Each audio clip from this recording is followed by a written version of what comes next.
maybe they cannot hear here. I'm going to introduce some people here, and I'll speak in English and Korean for introduction. And then my name is Kyung-sik Woo. I'm a Korean. I am a geologist. I'm teaching at Gangwon National University, and I've been working on geoheritage, World Heritage and Global Geoparks for Jeju Island for the past 15 years. And I'm very happy. I'm delighted to be here as a convener. And it's going to be a great chance to talk about World Heritage and the geoheritage and potential World Heritage site in the East Asia and Pacific region. I'm going to introduce the people who will give us a presentation and for discussion. And on my left, this is Dr. Thomas Casadevall. He's from United States, and he will give us a presentation on potential volcanic world heritage and geoheritage aspects, the global perspective. And next to him, Dr. Hee Lee. She works for Korean Institute of Ocean Science and Technology. And she's a marine geologist. Okay, and next to her, Dr. Kyung-oh Moon. He works for the southwestern tidal flat for of Korea for the World Heritage Promotion Team. Right? Yeah. And Mr. Woo Jin-jo. He is a science team leader in the Korean National Commission for UNESCO. 한국 분들을 위해서 제가 잠깐 and the last, not the least, this is Mr. Soon-bae Lee, and he is let's see. He's the chief of Jeju World Natural Heritage Center. 한국 분들을 위해서 제가 소개를 시켜드리겠습니다. 저는 다 아시겠지만 강원대학교 지질학과에 있는 우경식 교수고요. 제 옆에 계신 분은 토마스 카사데발 박사님으로 미국 지질연구소에서 근무하시고 정년퇴임을 하셔서 지금 이제 IUCN을 위해서 화산 지형을 위해서 세계유산에 대해서 연구를 하고 계시는 분이고요. 그다음에 그 옆에는 이일 박사님은 한국해양과학기술원의 해양지질 쪽으로 연구하고 계시는 책임연구원으로 계시는 분입니다. 그다음에 그 옆에 계시는 문경호 박사님은 한국 서남해안 갯벌 세계 추진단 지금 사무국장을 맡고 계시고요. 그 옆에 계시는 조우진 팀장님은 유네스코 한국위원회 과학팀장님을 맡고 계십니다. 오늘 발표는 이 카사데발 박사님하고 제가 발표를 하고 나머지 세 분은 토론을 해주시겠습니다. Two of us will give a oral presentation about the World Heritage and many geoheritage values of Jeju and potentially Pacific area, and the rest of the three people will have a discussion. Can you hear? Before doing that, we'd like to hear congratulatory remarks from Mrs. Soon-bae Lee.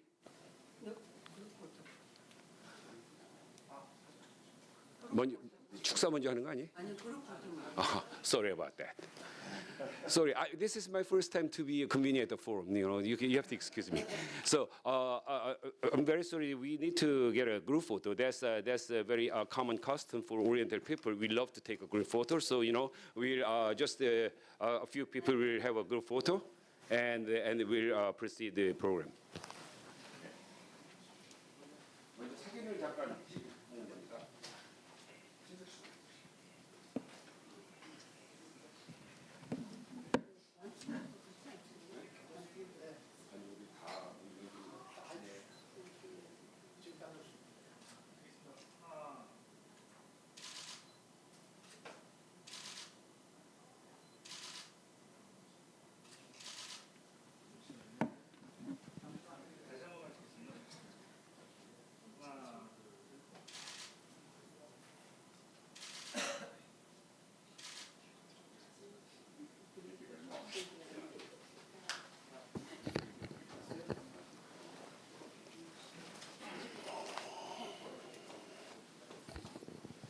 And I'd like to, while doing preparation, I'd like to, I was going to introduce the Mr. Han, who is just a step to the back, and he is the one who did all the organizations for this forum. So we will, no, not you yet, so sit down. So we'll hear the congratulatory speech from by Dr. Mr. Sunbel Lee, and 여기서 시간. Thank you.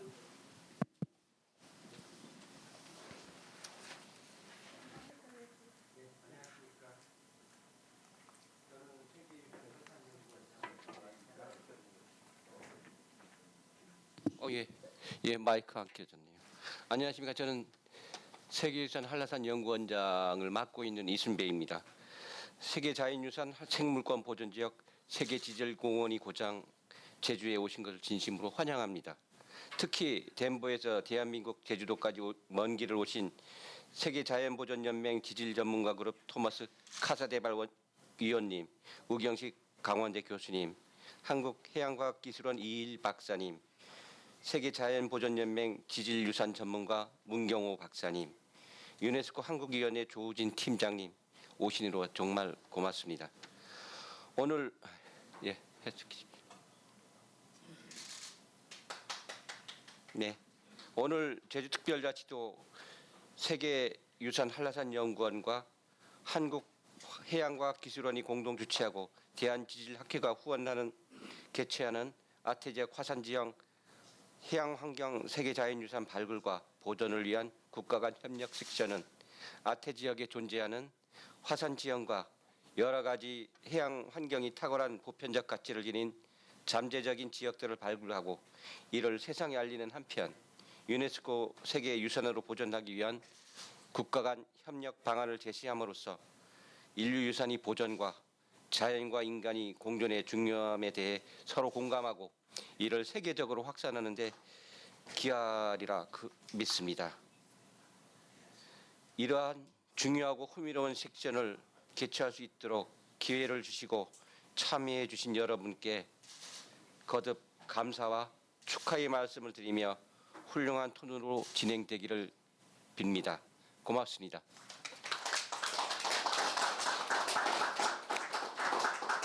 Thank you. We'll just proceed to the next speaker, and Tom, if you are ready. Ready. Are you going to sit up front? 1, 2, 3. Can the translators hear me okay? Great. Good afternoon, everyone. My name is Tom Casadeval from the United States. Before I begin, I want to especially thank some people.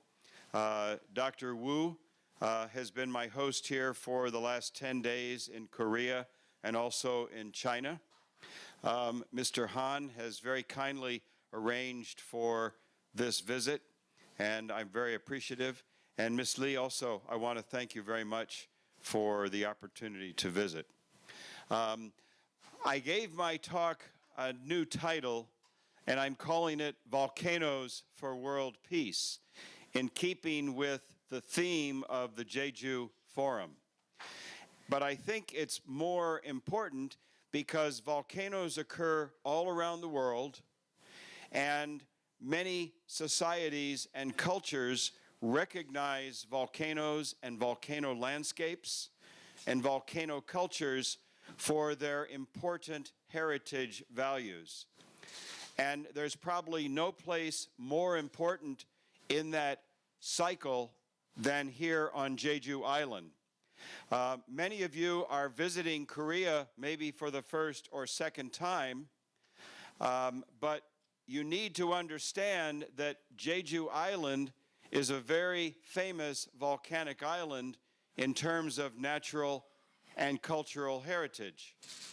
It is the only site in the world which is recognized for outstanding volcanic heritage values, for World Heritage Site, a Biosphere Reserve, and a UNESCO Global Geopark. These are the three big UNESCO-related recognitions given to very special places.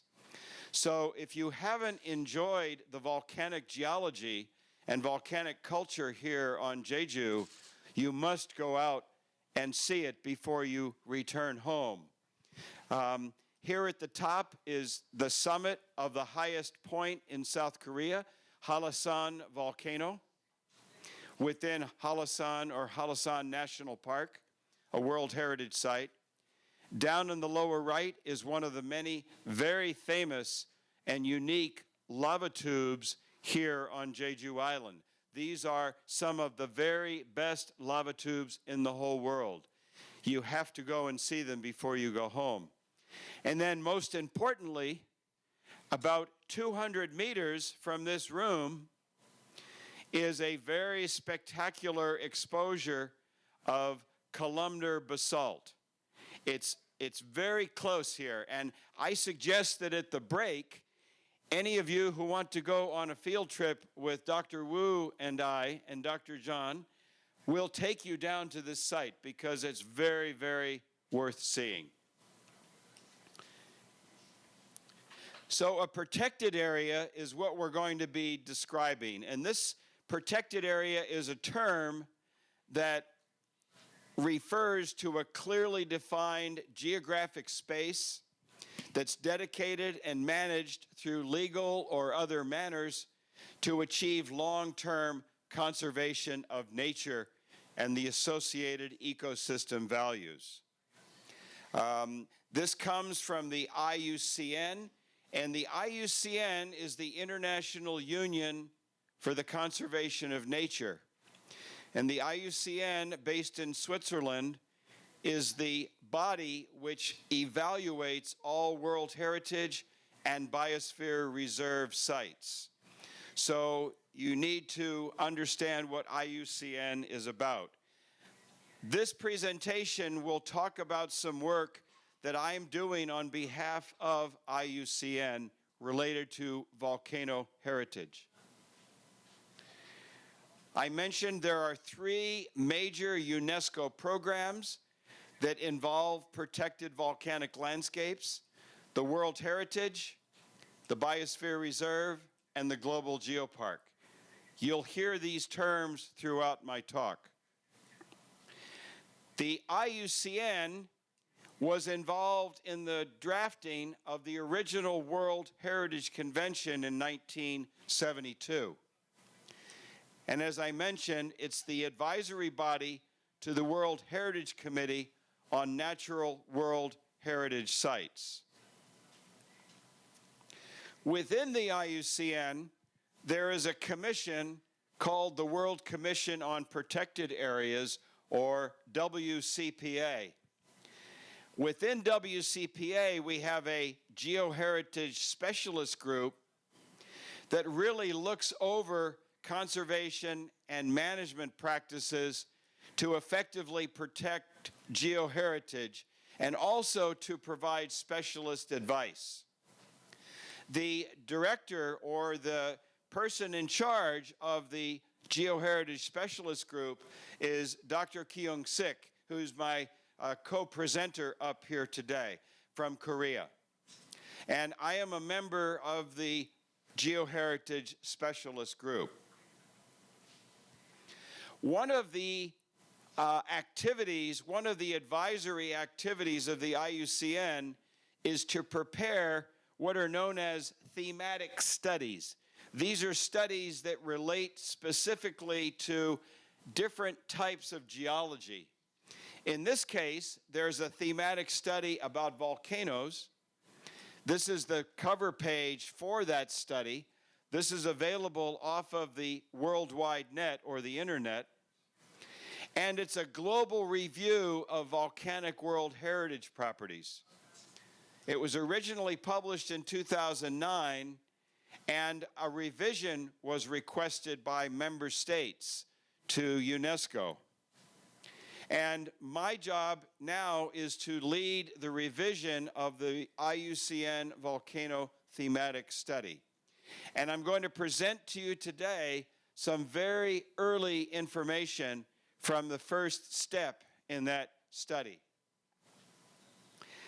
The revision was requested at the 37th meeting of the World Heritage Committee, and it requests that the IUCN revisit and update this World Heritage thematic study to clearly articulate a short and balanced list of the strongest remaining volcanic sites with potential for inscription on the World Heritage List. That's the goal of the study that we're revising. There are 3 steps that we're following in this revision. The first step is to update the data tables with newly inscribed World Heritage properties, such as Mount Etna in Italy, Fujisan volcano in Japan, Pinacate volcanic field in Mexico. Also, we'll update the data from the World Heritage tentative list. And finally, and what is very new for this revision, we are including the global geopark network sites, and we're also including biosphere reserves. So for Korea, with Jeju World Heritage Site and Jeju National Park, Global Geopark and Biosphere Reserve, it will appear many times in the revised report. This is the map showing the distribution of World Heritage Sites with volcanoes. North America, South America, Africa, Europe, and here we are at number 40 at Jeju Island, right off the south coast of Korea. You can see there are about 57 or 58 World Heritage Sites with volcanoes. But some of these volcanoes are not listed because they are volcanoes. A good example is Fuji volcano in Japan, which is listed as a cultural site, not as a volcanic site. So this is a complexity in the way that we think about the global volcano heritage. The second step in our study will be to review the classification framework used in the first report and make changes to that. Oops. And the question is, was that classification adequate? What's missing from the first report? In particular, we will be doing what we call a gap analysis. In other words, we'll look at the distribution of protected volcanic areas and ask the question, are there some important volcanic areas missing from this list? We call that a gap analysis. We'll look at the regional balance. Some regions of the globe have more volcanic World Heritage Sites than others. We'll look at the scientific representation. Have we included the most important sites from a scientific perspective? And then very importantly here in this island environment of Jeju, we'll look, there's no mention of submarine volcanism, volcanic activity under the seafloor in the first report. And we'll also be looking at question, are there hydrothermal vents? I'll explain in a minute. In terms of what's missing, these are maps on the seafloor. And as you know, about 80% of the globe is covered by water. And under that water, most of the world's volcanoes are found.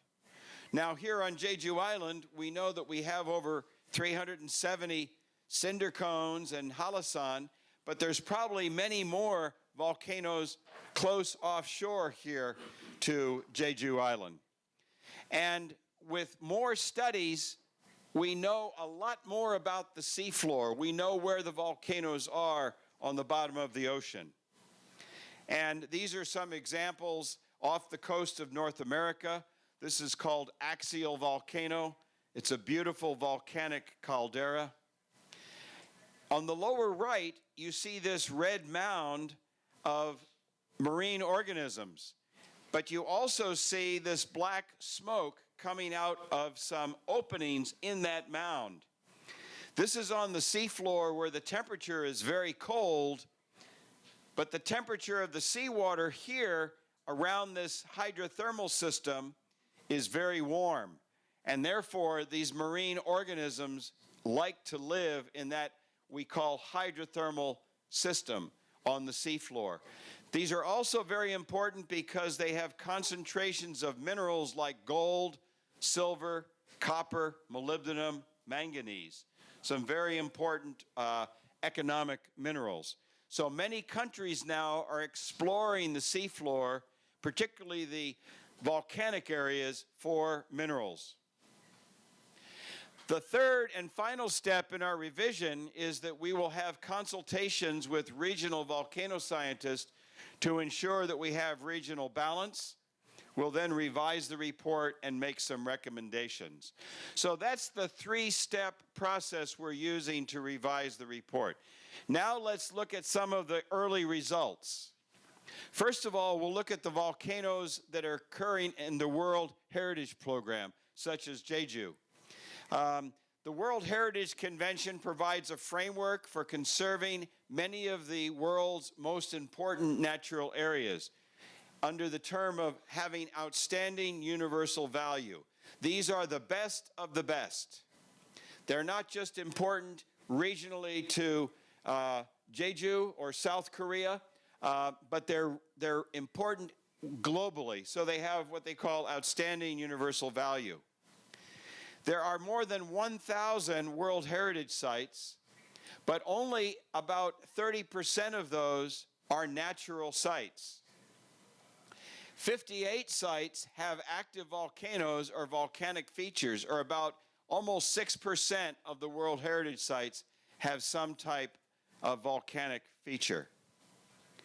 Some examples of World Heritage Sites in the United States where I work is Yellowstone, Grand Canyon, Wrangell St. Elias in Alaska, Hawaii Volcanoes National Park.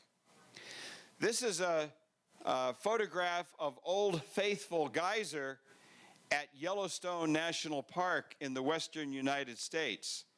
On the left is a postage stamp, and anytime a country puts a volcanic feature on a postage stamp, that's a very good indication that it's a very important site for that country. It's one of the best in that country.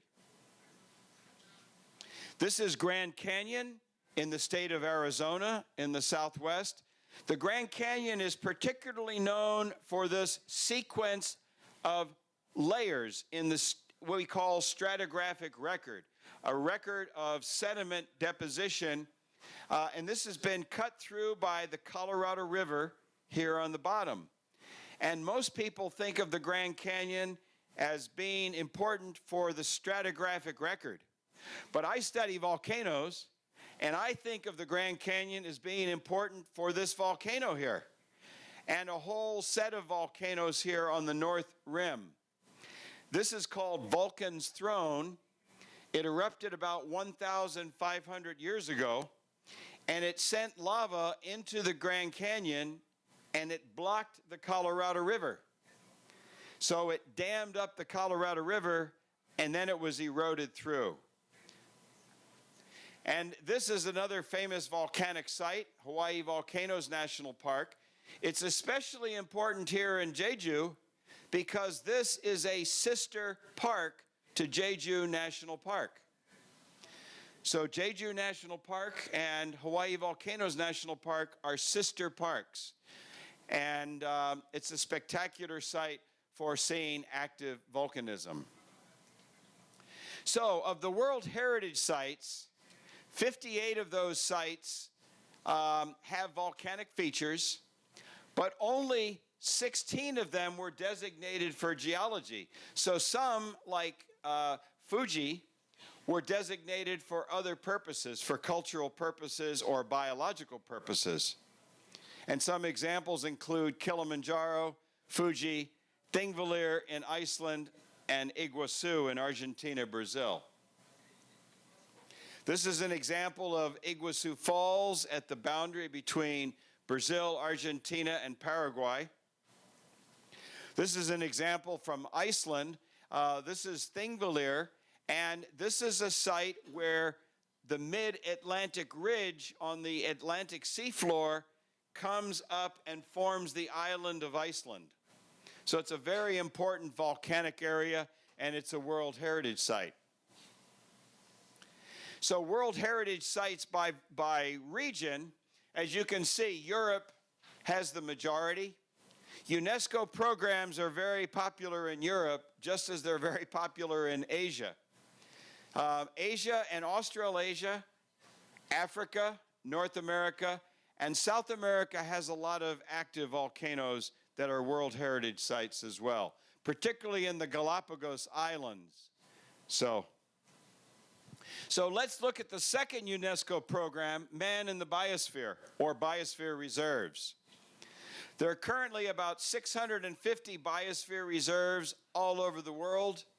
These are areas that include both terrestrial, marine, and coastal ecosystems. There are 57 biosphere reserves with volcanic features, and a lot of these are in Europe and in Latin America. Asia and the Pacific region has about 11 of these. So you can see there's a pretty good regional distribution. In the United States again, in the state of Oregon in the western United States, there are volcanics called the Three Sisters. These are three individual volcanoes, and these are not World Heritage, they are a biosphere reserve. In Indonesia, we have some wonderful volcanoes on the island of Java. In East Java, we have Semeru volcano, the highest active volcano on Java. And here in the foreground is the Bromo caldera, a very famous visitor site for tourism. Close to Jakarta in western Indonesia, we have Gedung Gede and Cibodas, which is a major volcano that you can sometimes see from Jakarta on a clear day. These are biosphere reserves. So we have 47 biosphere reserves. The most are in Spain, along with the United States. And about 8% of the biosphere reserves have volcanic features, including Jeju Island, because Jeju is also a biosphere reserve. The third program we'll look at is the UNESCO Global Geoparks Program. This program has been around for about 12 years, but only last year was it made an official UNESCO program. It seeks to promote the conservation of the planet's geologic heritage and particularly involves sustainable development by concerned communities that are part of the Global Geopark. And here on Jeju Island, there's a wonderful geopark, and you're sitting in it right now. So welcome to Jeju Global Geopark. And Dr. John here from the Jeju World Heritage Site is the expert on the geology of the Jeju Global Geopark. This is a map showing the distribution. Once again, you see there's a lot of global geoparks, particularly in China. There's 33 global geoparks in China. Here you can see Jeju Island. Where is it? Right there. Okay. There's a lot of geoparks also in Europe. This is a very popular program in Europe and in Asia. Unfortunately, in North America, we only have 2 global geoparks, both in Canada, and we have 2 in South America. So far, we have no global geoparks in my country, the United States, but we're working to correct that. So, 21 of the 120 global geoparks have volcanic features, including Jeju, and there are 11 additional geoparks that have some features. China leads the way with 6 global geoparks with volcanic features. And last weekend, I went to visit Wudalilanchi with Professor Wu. And last year, I visited Hong Kong Global Geopark with Professor Young in Hong Kong. Japan has 3, Spain has 3, Iceland has 2. As I said, China has the most volcano geoparks. There's 6 of them. Wudalilanchi, which is also a biosphere reserve, and Hong Kong here with Professor Young showing us the columnar basalts. But here in Jeju, 200 meters from us now, you have some wonderful columnar basalts. So we go on the field trip after this meeting. Okay. In Iceland, there are 2 new geoparks at Katla and Reykjanes near the capital of Reykjavik. Indonesia has a beautiful global geopark on the island of Bali at Batu Caldera. This is the caldera from the crater rim, and this is the visitor center at Batu Caldera Geopark. Here at Jeju, we've already mentioned that Jeju is a World Heritage Property, and this is one of the spectacular lava tubes that you can see very close to the convention center, particularly in the eastern part of Jeju Island. And as I mentioned at the start, we have Mount Hala, we have the lava tubes, and we have this exposure of columnar basalt right out our back door here. And once again, Jeju is the only property in the world that has all 3 UNESCO designations. When I first arrived in Korea about 10 days ago, one of the sites I went to visit with Professor Wu was to see the Hantan River. And we visited the Hantan River Gorge very close to the DMZ. There's a large volcanic lava flow there, very famous in geology because it flowed more than 100 kilometers from the vent area. The vent area is up in North Korea. So this is a very important site that has a possibility of linking the 2 countries. So let's summarize now from a volcanic perspective at a global level. World Heritage Site has about 6% of the properties as volcanic. Biosphere Reserves has about 8. Global Geoparks has about 17. So there's quite a few properties on the global scale that have UNESCO level heritage designation. Some preliminary observations from this revision of the report. Many times volcanic features are known about a property, but they are frequently not the basis for the listing. Secondly, when we looked at all of the volcanic features in World Heritage Sites, many times some of these were not the best of the best from a purely volcanic perspective. So the perception, the belief that volcanoes are overrepresented on the World Heritage List may in fact be an artifact of how properties are nominated and listed on the World Heritage Site. And some other sites that do have outstanding volcanic features but were not included for nomination are missing from these lists. So once again, we're revising the IUCN Volcano Thematic Study. You can find this study if you Google it or if you Alibaba or if you search it on the web. But here's the URL for this report. It's free. You can download it and read it for yourself. In addition to the work for IUCN, there is another international organization called IAVSE, which is the International Association of Volcanology. So if you study volcanoes, you often belong to this association. And recently, this association has established a commission on volcano geoheritage and protected volcanic landscapes.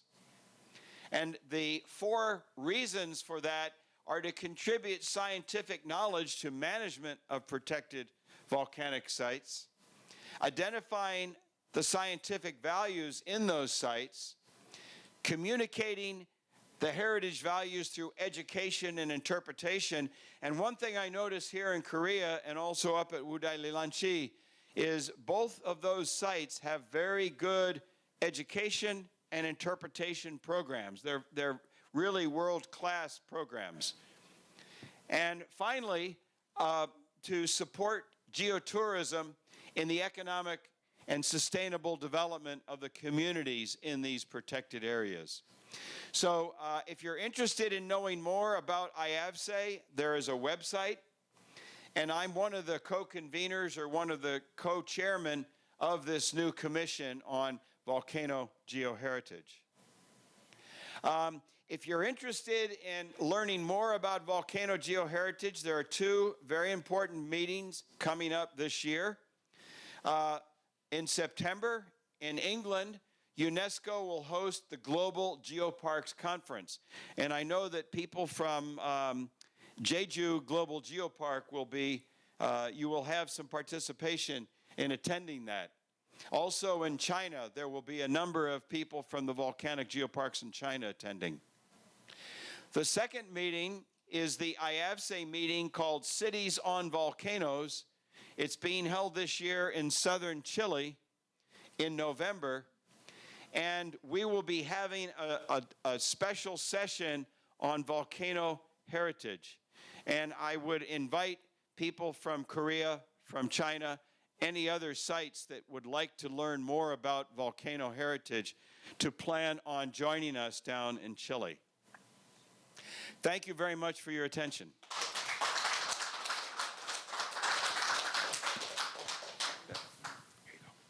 Thank you, Tom. We do not have time for questions right now, so I'll just continue my presentation, and I'll try to finish it as early as possible because I have to give some paper for discussion, and I will open to the floors for the questions if you have any. I was quite delighted when I was invited to give this presentation because usually when you think of World Heritage or Global Geopark, you just think of the on land, like a terrestrial environment, you know, not the marine environment. So I thought this was a very good idea to think and discuss about the new possibility of the designating the protected area in the marine environment. So. Well, I'm going to skip some of the slides that Dr. Casadeva already mentioned. You know, when you think of the World Heritage Site, you know, these you can think of very famous sites like a Grand Canyon or Yellowstone. But so I was very glad when the Jeju Island has 3 sites which were inscribed as a World Natural Heritage in 2007 in Christchurch, New Zealand.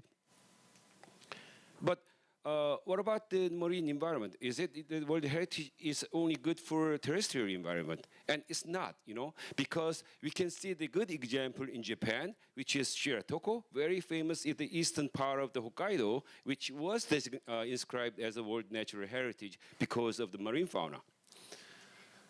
So there are many activities about the World Heritage Site in marine environments, but unfortunately in Korea, or in Asian region, we do not have a very good concept about the protecting marine environment as protected areas. So I'm going to tell you a brief introduction of the World Heritage. Tom already mentioned a little bit, and I'm going to avoid the overlapping points. And I'll tell you why the Jeju Island were inscribed as a natural heritage by UNESCO, and what about the potential World Heritage Site in the Asian Pacific region. Well, World Heritage Site is like a promise among the UNESCO delegates, like between nations. You know, if we have a fantastic cultural heritage or natural heritage, then we are making promises among countries that will protect those heritages for future generations. So a World Heritage Site is a place of either cultural or physical significance or natural significance. And the program was founded in November in 1972. And South Korea joined in 1988 and North Korea joined in 1998. So you already heard about the UNESCO, 3 UNESCO programs, and the World Heritage is a program more toward the conservation, whereas Man and Biosphere and Global Geopark are the programs not only for the conservation, but also for sustainable development, local sustainable development. So that's the difference. So, World Heritage is the best of the best, so we have to protect it for future generations, but the other two, we have a very significant, internationally significant sites, so we have to conserve it, but we can also use that heritage for sustainable development. So there are some other differences there, and I don't have time to go in detail. So in this year, you can read that we have cultural heritage site, natural heritage site, mixed heritage site. But you can see that the number of cultural heritage sites are much more greater than the number of natural heritage sites. Why is that? I don't know. Maybe people like the cultural heritage site more, but there is a reason. For example, we have a cultural heritage site, the Potala Palace in China, in Tibet. And here you can see the cultural heritage site in Seoul, Changdeok Palace. And we have a stone forest in China, which is a natural heritage site. And we have a mixed heritage site, Uluru-Kata Chuta National Park in Australia. So what is the difference between cultural and natural heritage site? If you have a cultural heritage site, this is one example of the cultural heritage site in Gyeongju, which is the southeastern part of the corner of the Korean Peninsula. And that's called Sakuram, Buddha statue. But that's the only Buddha statue in the whole world. So you have to prove that this is very significant, then you can get the designation. But here is the photo of the Manjang cave. But there are thousands of lava tube caves in the world, so you have to prove that this cave is the best of the best. So that's why it's very, very difficult to prove through the comparative analysis for the natural heritage site. What are the criteria for the natural heritage site? There are 4 criteria. The 7, 8, 9, and 10. 7 is like a scenic beauty, and 8 is like a geological significance, and 9 and 10 is like an ecological significance and the biodiversity and the presence of endangered species. So we can say that this is a scenic beauty, this is geological significance, and 9 and 10 are biological significance. So you can apply for your World Heritage out of from any of the criteria except for 7. You cannot apply only for 7 alone, but you have to combine with either 8 or 9 or 10. But you can also apply 8 and 9 or 8, 9, 10, and combination of any 3 criteria. Well, it's very difficult to actually evaluate the scenic beauty. Some people say, I'm very in favor of this actress, but the other guy said, she's not that beautiful. So it's all subjective view. So that's why I think UNESCO sort of gave up just to apply the criteria number 7, because it's very subjective. So what are the qualifications to be the World Heritage Site? It has to be the best of the best. We call it outstanding universal value. And it has to show the integrity of conservation. For conservation, so we have to protect area, as pristine state as possible. And we should have a very good management plan for the conservation of those sites. So the World Heritage Program is mainly for conservation, not for the development. So this is a diagram shows. This is a very complicated diagram, but here you can see the World Heritage and the Ramsar site, Man and Biosphere, and Global Geopark. So World Heritage stand at the top of the pyramid, which means it's the most significant site, geologically and biologically, whereas the other Man and Biosphere or Global Geopark, as you can show the international significance. So to justify outstanding universal value for World Heritage Site, it has to be done by thorough comparative analysis, which means that compared with other pre-existing World Heritage Site, or compare with other similar other sites with similar features. So you have to prove, justify what is new, what is better, and why do we need to justify, for this site? For the global geopark, you can have a single, you should have a single territory, but for the World Heritage Site, you can have several different sites, and it's called a serial nominated site because it's for conservation, because if there are so many people living in that area, you do not want to have a conflict with the people, so, you just designate the site which is necessary. So in Korea, we have 11 cultural heritage sites and only one natural heritage site. And we applied Mountain Soraksan, and we had to withdraw. And the Jeju is the only one which was inscribed in 2007. And we applied for Korea Cretaceous dinosaur coast from dinosaur tracks, and we had to withdraw. So it's very difficult, We Korean government failed twice, and just got this inscription. And now we are trying to get a nomination for island type tidal flats to be nominated hopefully in 2019. And I'll tell you a little bit about Jeju Island. We all know that Jeju Island is a volcanic island, and here is at the center you have a Mount Halasan with a lot of orums. Orum is a Jeju dialect for those small volcanoes, and we have over 350 orums on the island, and we probably have much more in the sea. And these three sites are the World Heritage Site, Mount Halasan, and Common Orum Lava Tube System, and the Songsan Ilchulbong Tofgon. Those three sites are designated as World Heritage. So these are the list of the cave. There are 5 caves in the Common Orum Lava Tube System. So we have actually 7 sites. I'm not going to read all of those. Probably you can read this, in any of the brochure. Mountain Halasan is something like a very iconic mountain for South Koreans. It's the highest peak in South Korea, and it is formed by the Schilt volcano, a very low angle of slow gradient, but mostly composed of basaltic or trachytic lava. And Songsan Ilchulbong is one of the most favorite tourist sites. I think there are more than 1 million visitors, maybe 1.5 million. I don't know. The many visitors.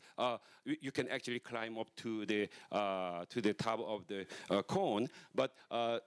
Literally, Songsan Ilchulbong Tofgon is like Ilchulbong means you can see the sunrise. So we could also call it Sunrise Peak.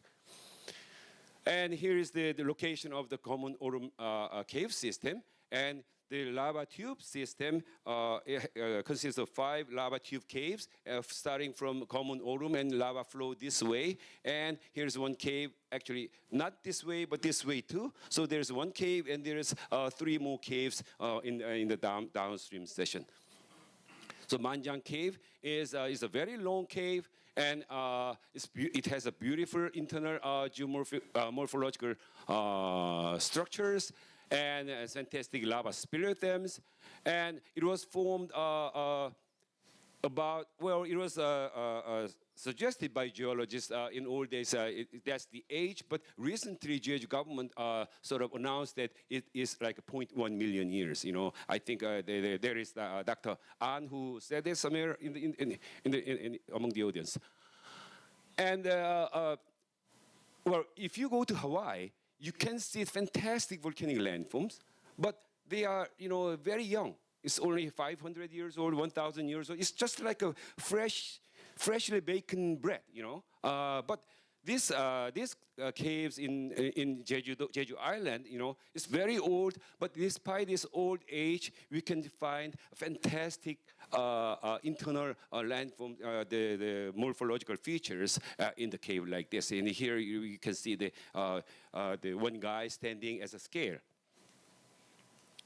So, and it also has the largest lava column of the world. And if you go to the wild caving area, you can see the fantastic, well-preserved features. I mean, these are not the collapsed features. Recently, these are the collapsed features during the formation of this lava tube cave. But the main reason why the Jeju Island got inscription of World Natural Heritage are thanks to these two caves. And these two caves are Dangcheomul and Yongchon caves, and there is nowhere else, in the world which have this kind of features. I mean, this has good lava tube features, but it has a fantastic carbonate spirithms, like carbonate decorations that you can only find in limestone caves. So why do we have carbonate spirithms? Because if you drive around, you can find many white beaches around the island, and you can find white sand made of calcium carbonate, like fragments of small shells and small calcium carbonate secreting organisms. And then those white sand was blown by wind onto the land, making this carbonate sand dune. And inside the cave, you can find this kind of fantastic carbonate spirithms. You can see many, I don't have to even describe this, you just can see and enjoy, and these are the soda straws, and it's a fantastic display of carbonate spirithms, and this is a view from Dangcheomul Cave.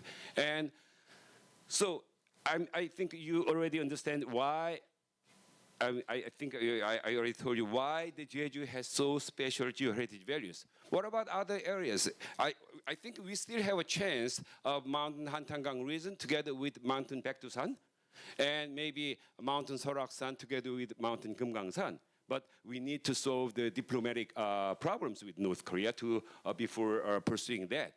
And we have, And we have 4 areas for serial nomination for the Korean tidal flat. And tidal flats in the western and southern coast of Korean Peninsula is a fantastic area. It's displaying fantastic geological features, but these are the 4 sites involving 4 provinces. But this area is the most significant sites for migratory birds. So, here we have Yellow Sea, and this is a main pathway for flyers from Siberia to Australia. And there's another World Heritage Site, which was inscribed already, which is Wadden from Netherlands to Denmark. And this is a major stopover place for those flyers from here to all the way down to Africa. So not just the 4 serial nominated sites, we think we have a responsibility for extension of those tidal flats within the Yellow Sea, probably in cooperation with China and North Korea in the future. But if you look at the distribution of World Heritage Site in the world, I mean, it's very similar to volcanic site, but it's a very concentrated in the European region. But you can see that it's very sparse in the Pacific area and in the Asian region. Why is that? Because most of the countries are developing countries. We do not have a room for thinking about world heritage. I mean, we were very busy making money to live, but we did not think of for conservation of nature yet. And I'm suggesting one possible potential nomination when just based on the global coral reef distribution. And there are many coral reef in the Pacific and Atlantic Ocean, and which is concentrated in the Caribbean Sea and in the Indian Ocean and also Pacific Ocean. There are more than 300 coral reefs in the and related volcanic features.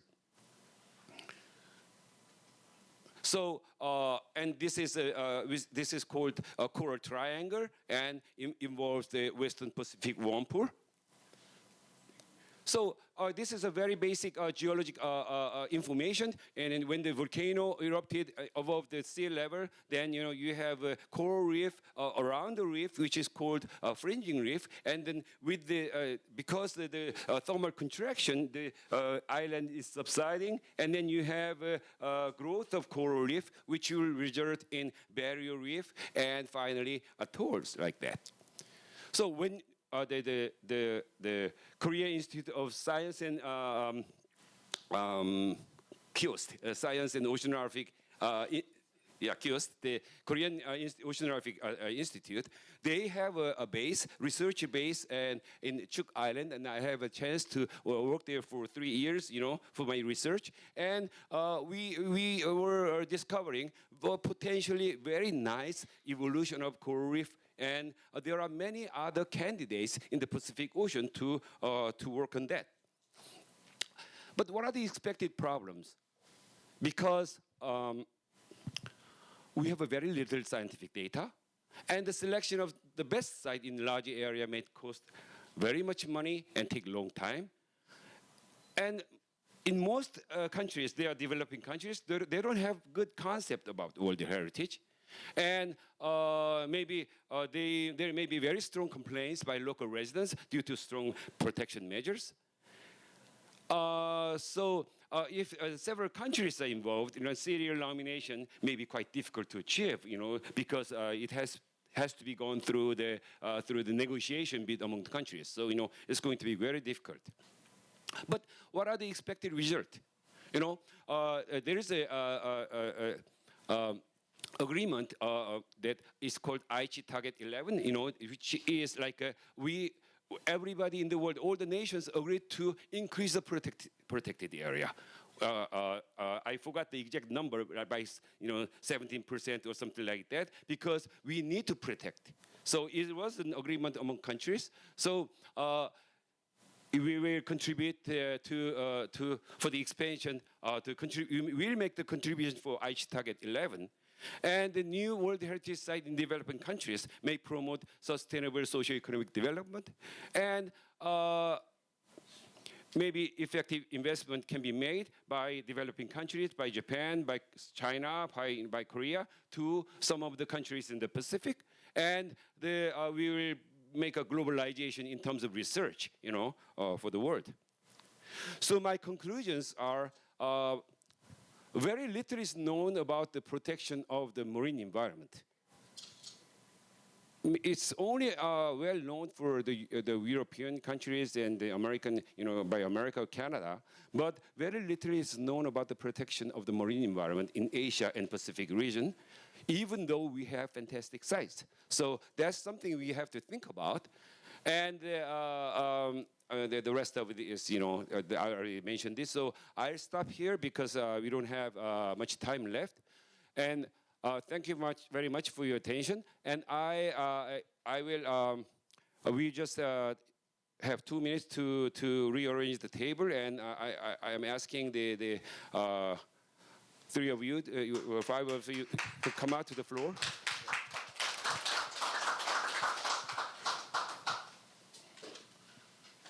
I was sorry, I had to speak a little faster because we have limited time. But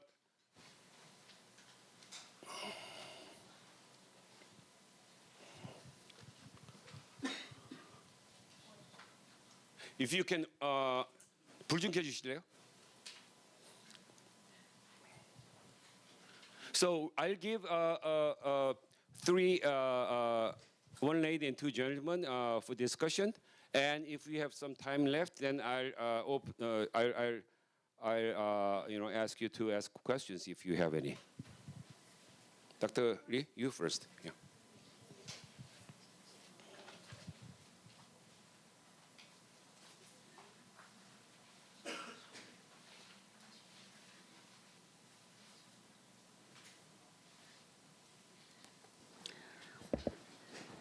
First, thanks for also inviting me here in this Jejuporum. Regarding to the theme, we understanding and recognizing about conservation of the potential world natural heritage sites in Asia, Pacific region. I think especially the potential possible search of volcanoes and related morphology in the submarine environments. Jeju Island already, two speakers already explained about the unique and beautiful sites of volcano islands in the world. We are very lucky, I think, we have this kind of a beautiful island here. Now, already Tom and Kyung-Sik Woo mentioned about World Heritage definition and other things. And however, we already see here, Jeju Island, we focus on so far on the land of the Jeju Island. I mean, oh, excuse me. Yeah. However, two invited speakers already mentioned about the possibility of marine areas. And last year, actually, we got news from newspaper and TV mentioned about the finding of the submarine crater near the Jeju Island. And here, actually, you cannot see this too small, but however, I have, let me see. Excuse me. Yeah, it's too small here, but if you look at internet, you can find this finding the submarine crater southeast of 일출봉, 승산포 here, and the size is about 16 times of soccer field. So now we can imagine probably the possibility. I mean, even though we have not much scientific data or research yet, there may be a lot of submarine craters and volcanoes probably around the Jeju Island, we can assume. So also we have some discussion beforehand, especially in Asia, maybe the reason is the economic reason, or also understanding of this World Heritage concept. People do not really focus on marine area yet, but I think protecting marine environment, not only marine environment, the environment itself, ecology, I think now it's really time to look at the marine area related to World Heritage or Geopark, and also what else? One more thing, the biosphere, yeah. I was lucky, 2 days ago, I met Haenyo, women diver who was born in Jeju. She told me, I mentioned about this kind of story, she told me she actually had an experience when she went really further down to ocean and diving there, and they found a lot of pool. She just thinks it's a pool, but the description from her experience, it really looked like, for me, geomorphologically crater, volcano crater. And she said, people are very concerned, oh, why you are going to so far away, and it's very dangerous. She said, when she was diving there, she can find a very shallow and very protected area. She found a lot, she told me. So, I mean, from her life, she had that kind of experience, but we don't have scientific and geological data yet. I think it is very important now for not only Jeju people, but also our Korean people, also for world heritage. You know, it is important. It's time to have a research. In our institute has a research vessel and all equipment. I mean, very expensive, but we do have multi-beam or spark CHOP data, CHOP equipment, so to find submarine geomorphology, you know. So I really really think we now to find this kind of also to not only we can really find geomorphologically, geopark, but also biologically. You know, it is very, I think, important to find a very specific, probably, and unique rare species from there, I believe. I mean, you can, it is not only very good heritage for us, for our future generations, you know. So I think in this newspaper mentioned that this crater, submarine crater, probably formed about 5,000 years ago, related to land craters, you know. So I was very excited to see this kind of news, you know. And NORI is our government research institute. NORI found 2007, and now they had more research. And then they announced this finding last year, April of last year. And this is the first time we found from submarine crater near the Jeju Island. And now I think it is not only very important culturally, also natural heritage, but also scientifically, it is very, very important to prove this world heritage, you know.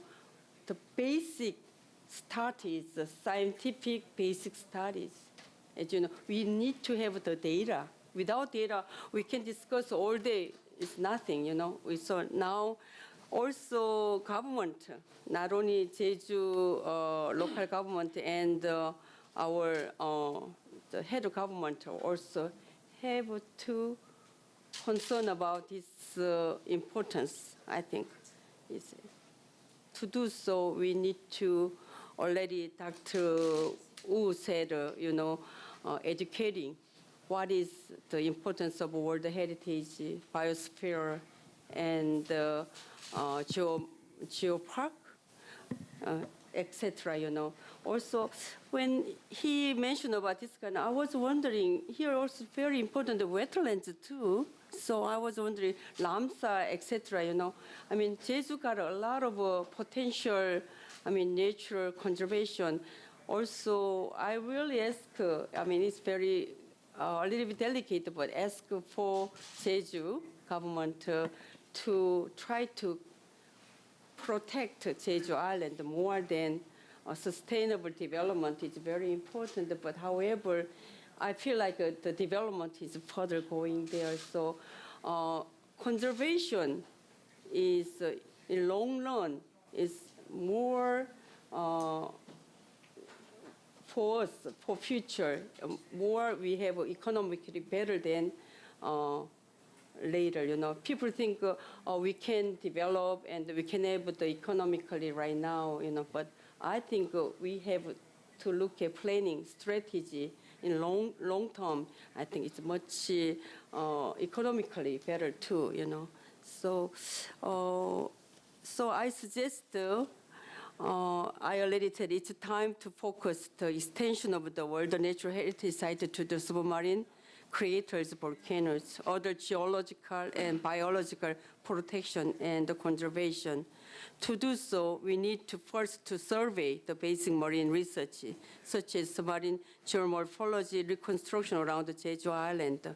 If these kinds of submarine craters are much further extended to offshore and open sea, we need to the international cooperation with Japan and China, as well as other countries like USA, with the experts too.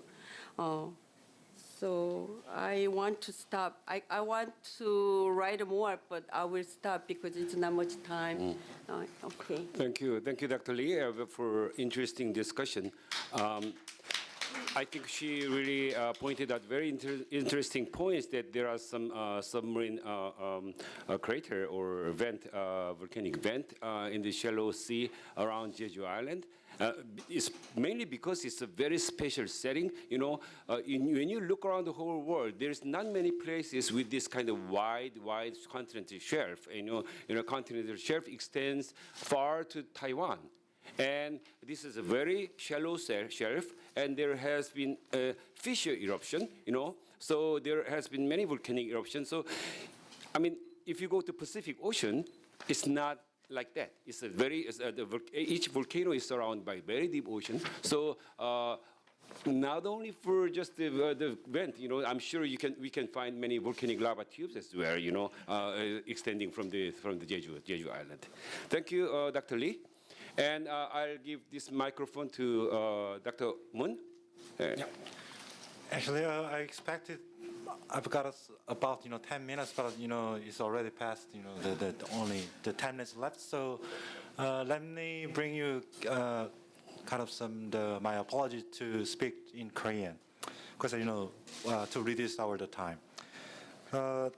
먼저 제가 말씀드리고 싶은 것은 국제적 협력을 통해서 연속유산을 등재 추진하는 것은 세계 평화와 인류의 평안을 지향하는 어떤 그 유네스코의 이념과 철학에 굉장히 부합된다라고 생각이 됩니다. 그런 점에서 위한 교수님께서 말씀하신 게 굉장히 저한테 와닿았고요. 두 번째, 한 국가의 유산이 어떤 오유비를 입증하는 데 굉장히 부족할 수 있습니다.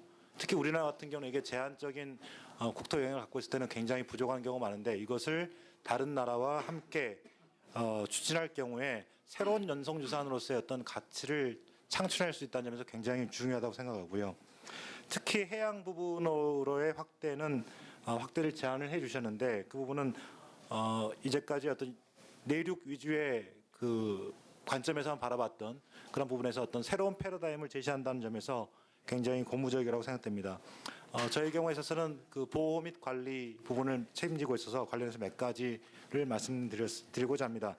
첫 번째, 다국가 연속 유산이라고 보통 표현하는데요. 이러한 경우에 있어서는 각국의 각각의 보호 체계를 가지고 있습니다. 그러나 IUCN에서 이 세계유산을 평가할 때는 하나의 통합 관리 체계를 보통 요구를 합니다. 이것은 결국 관리 부분과 연관이 되어 있기 때문이죠.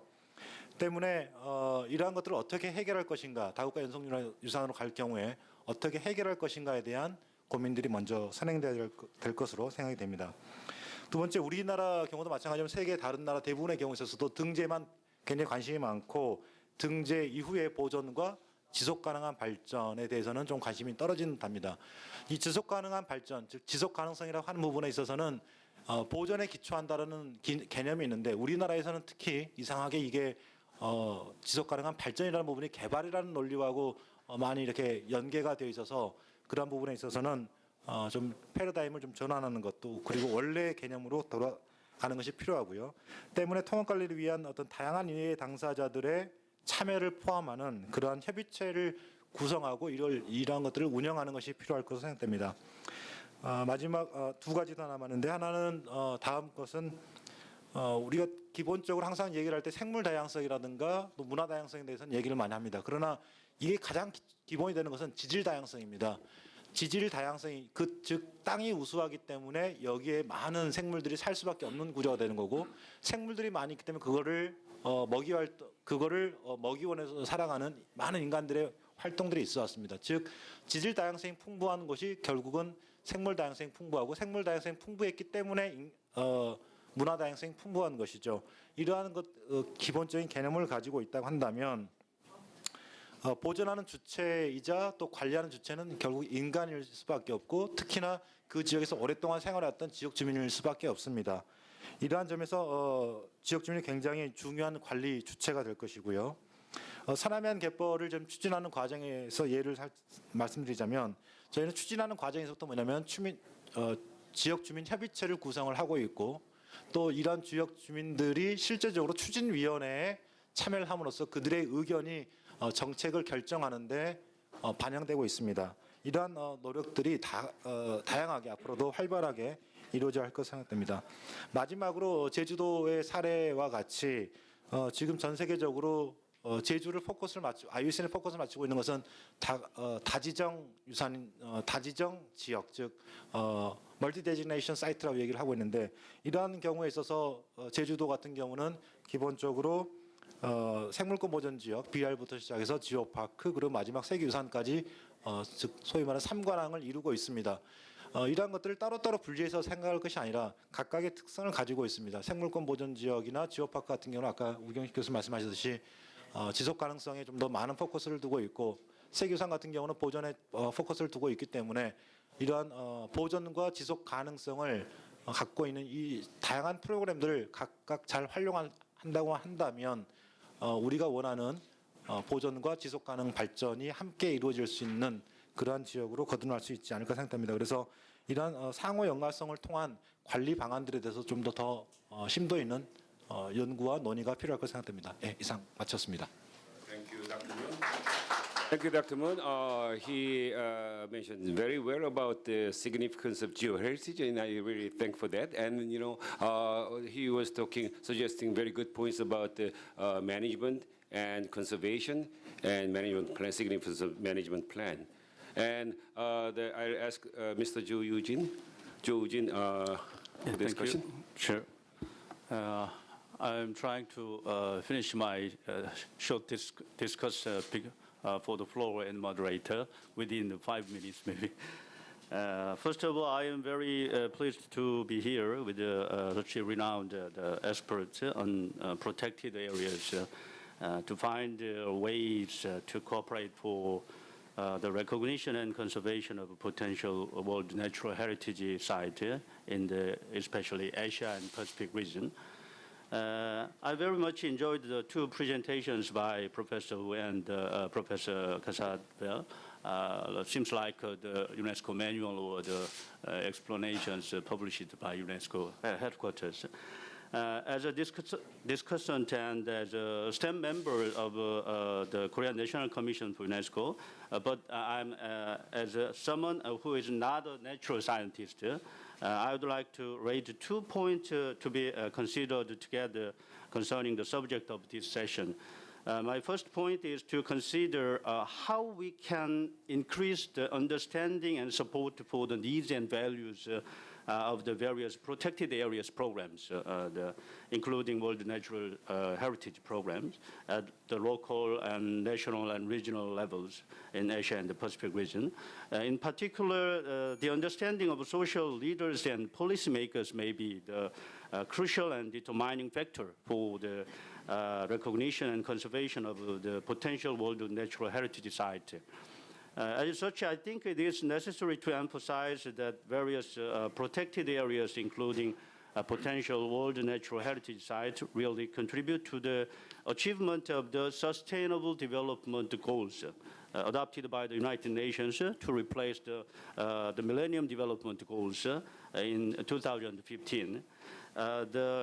As far as I know, the sustainable development has 3 kinds of the key areas: the society, economy, and environment.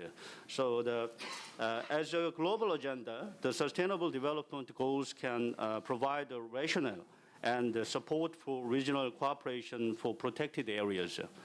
In addition, I would like to mention education and promotion of world natural heritage. In particular, I think we need to be more active in terms of education and promotion for world natural heritage. World heritage education is done in different ways throughout the world. However, I think it is necessary at this stage to increase the focus on education and promotion in relation to world natural heritage or the world mixed heritage, and focus less on that for the world cultural heritage. My second point is to consider specifically how to establish a cooperation network or project between industrialized advanced countries and the developing countries in Asia and the Pacific region for the recognition and conservation of potential world natural heritage site as well as other protected areas. It is possible to protect the potential world natural heritage site by domestic laws on protected areas in industrialized or advanced countries. However, in developing countries, it is very, very difficult to raise the budget required for the study or the research of protected areas, including potential world natural heritages. Therefore, when considering the original meaning and purpose of the UNESCO programs, UNESCO World Natural Heritage programs, I think that we should constantly be looking for ways to cooperate to strengthen the implementation of the World Heritage Convention throughout capacity building for all those professionals and agencies involved with the World Natural Heritage Site inscription, protection, conservation, and management in Asia and the Pacific regions. Maybe through the training program or research program or sharing the experience and information or data. Thank you very much. Yeah. Thank you. It was very good discussion about the capacity development for public awareness for natural heritage site and through education. And also he mentioned very well about how we going to approach between the gap between the developing and developing countries. And we have to finish up by 5 or we have a little bit more time. 우리 조금 더 그 질문을 받아도 되나요? 지금 어떻게 되나요? 시간이? 지금 5시가 다 됐는데 if you have any questions, yeah, just 1 or 2 quick questions. 감사합니다.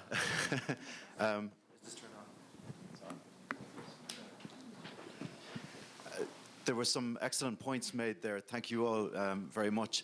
In particular, this forum allows experts to address issues that are pertinent, important. Is there a possibility to follow up this forum with another more, let's say, democratic platform for local people to engage with those experts and give them an opportunity to express their concerns and also to address the issues you've raised by possibly suggesting the best way of preventing damage to the kinds of heritage, cultural, ecological, environmental that we've been discussing so far? Thank you. Thank you for your question. In IUCN, there's the commission, World Commission on Protected Areas, and which involves almost 2,500 people, experts, worldwide experts, and it has many different the specialist groups and task force teams, and some of them are like capacity building and sustainable development. So there are international bodies who are trying to promote your suggestions, but I think if you follow the very good concept of man and biosphere and global geopark, there are already basic theories are there. So it's not just my duty or scientist's duty or the other people's duty. It's the duty by the local government, central government, and if they follow the basic philosophy for the global geopark or World Heritage and Man and Biosphere, I think everything will go toward the same goal that you suggested. So I think this forum can really make us aware of those kind of the suggestions you make. Tom, do you have something to say? Yes, just quickly. This morning on our way here from Jeju City, I accompanied Professor Wu to a community meeting in Halim to have a very specific discussion with the community representatives. There were 33 people at that meeting at Halim, and Professor Wu explained the possibility of potential extensions of some lava tubes in the western, northwest part of the island. So I'm very impressed with the extent to which scientists have reached out to the local communities for that kind of democratic involvement. And some of the questions, there were 3 questions that came up, and they were very original, very good questions. And so I applaud Jeju for engaging the local communities in the decisions about their future on the sustainable development and protection, et cetera. Okay, just last question. I'll be very quick. Interesting you brought that point up about the democratic involvement of communities.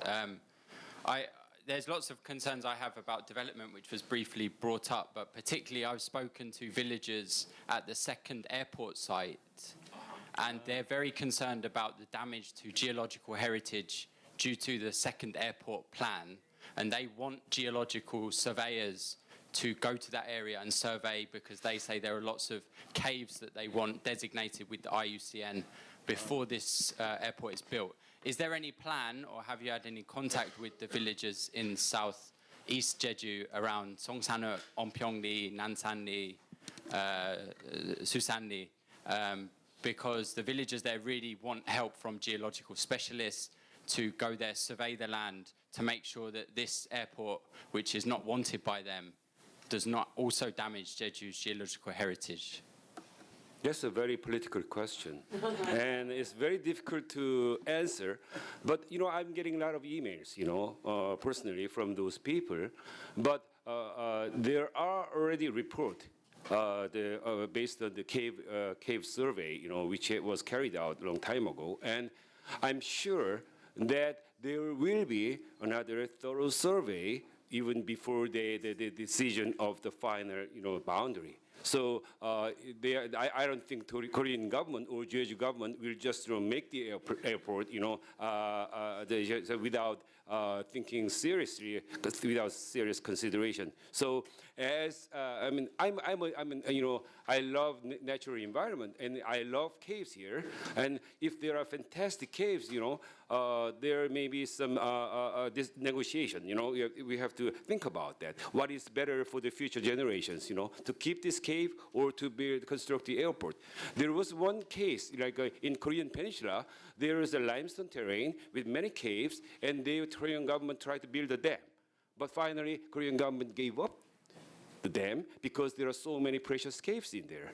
So, it depends on how much valuable heritages we will find in the site, but it's not fair that you don't know what's in there, but you just cannot say we cannot build the airport because without having proper knowledge in the site. So we have to study the site first, if there are any valuable geoheritages or not, and then we have to think about it. So I'm a scientist. I'm not policymakers, but as a member of the heritage group, I think we need to investigate thoroughly before deciding the site. I don't think any Jeju government people will want to reply to your question. So, any quick question? Anybody? 1 minute. 1 minute. 한국 분들 중에서 뭐 질문하실 분 있으십니까?